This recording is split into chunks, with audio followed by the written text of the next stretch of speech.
నేనేం చేశాను? ఏం చేసావా? నన్ను ఎందుకు అరెస్ట్ చేస్తున్నారు చెప్పండి. ఎందుకు అరెస్ట్ చేశారు ఎస్ఐ గారు చెప్తారు పద. సార్ సార్ సార్ ఆ అమ్మాయి అలాంటిది కాదు సార్. నేను ఇంకా ఏమీ అడగకుండానే ఆ అమ్మాయి అలాంటిది కాదు ఇలాంటిది కాదు అంటే ఆ అమ్మాయి పేరు మీద మా పోలీస్ స్టేషన్ కేసు రిజిస్టర్ అయింది. Attempt murder. అయ్యో నేనేం చేయలేదు సార్. పాపం అమ్మాయి గిటార్ టీచర్ అండి. నువ్వేం చేస్తుండో? కొబ్బరికాయలు అమ్ముతానండి. ఆ కొబ్బరికాయ తీసి నెత్తిపోయి దుబ్బావనుకో నెత్తి పగులుతా పగలదా?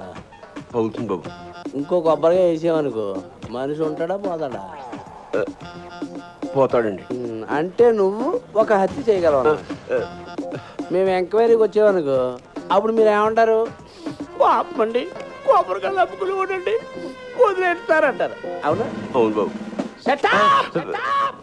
అమ్మా వయసులో ఉన్న కుర్రవాళ్ళని మర్డర్ చేయడానికి ప్లాన్ చేస్తున్నావంటావా? లేదు సార్. ఏంటి ఈ కలిగి ఉన్నావేంటి? Are you sadist? No sir. మరి ఇంత వైల్డ్ గా కనపడతావేంటి? అసలు కేసు పెట్టింది ఎవరు సార్? నేనే పెట్టాను. ఎందుకు? నువ్వు చట్టాన్ని చేతిలో తీసుకున్నావు. మూడు వచ్చినప్పుడు అలా నలిపేస్తున్నావు దాన్ని.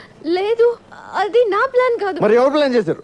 నాకు తెలియదు. ఏమైనా నీ పేరేంటి? వీరయ్య బాబు. వేరేట్రా? నీ ముందు కదా ఈ పిల్లని తీసుకెళ్ళాను. అవును బాబు. రాఖీ సెంటిమెంట్ కదా అని అన్న చెల్లెలను కలుపుదామని చూసాను.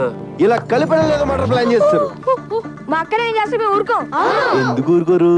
మీ అక్కడ పోలీస్ స్టేషన్ తీసుకెళ్లి పలక చేతిలో పెట్టి ఫోటోలు చెప్తారు. ఓ మంచి రోజు చూసి ఊరు కూడా తీసేస్తారు. సార్ నన్ను అలా చేయకండి సార్. చెయ్యొద్దంటే కుదరదు. ఏదో చేసేసుకోవాలి. ఈ కుర్రోడు నువ్వు పక్కన తీసుకెళ్లి మాట్లాడుకుని ఒక అండర్స్టాండింగ్ వస్తే ఈ కుర్రోడు నీ మీద పెట్టిన కేసులన్నీ విత్డ్రా చేసుకుంటాడు. వెళ్ళండి పక్కన మాట్లాడుకోండి. Go go go go go go. Okay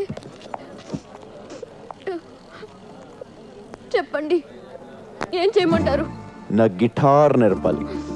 నీది నేర్చుకునే వయసు కాదు వయసు. సార్ ఏయ్ కాంప్రమైజ్. సరే సరే నేర్పుతాను. డైలీ నువ్వే నాకు ఫోన్ చేసి క్లాస్కి పిలిపించుకోవాలి. This is too much. But అలాగే ఐ లవ్ యూ. నా టైం బాగాలేదులే చెప్పు. నువ్వు కూడా నన్ను లవ్ చేస్తున్నావు. లేదు. మరి ఆ మాట ఎందుకున్నావు? ఏ మాట? బీ కేర్ఫుల్ అని. Be careful. అంటే లోపల ఎక్కడో నీకు కూడా స్టార్ట్ అయిపోయింది కదా? లేదు. ఉందే. లేదు సార్ ఉందనుకో. ఇదిగో నా సెల్ నుంచి నువ్వే మిస్డ్ కాల్ ఇచ్చుకుని నెంబర్ సేవ్ చేసుకుని టచ్లో ఉండు. నీ సెల్లో నా పేరు డార్లింగ్ అని ఫీడ్ చేయి. నా సెల్లో నీ పేరు హనీ అని ఫీడ్ చెయ్యి. ఎవరిని చూస్తే మీ అక్క గంట కొట్టేస్తుందో వాడే. సార్ మాకు గంట కొట్టేస్తుంది సార్. ఒరే పిచ్చేదవా గంట ఐస్ క్రీమ్ బండిదిరా. సార్ మీరు చెప్పినవన్నీ ఇక్కడ జరుగుతున్నాయి సార్. ఈయన్ని ఫిక్స్ అయిపోమంటారా?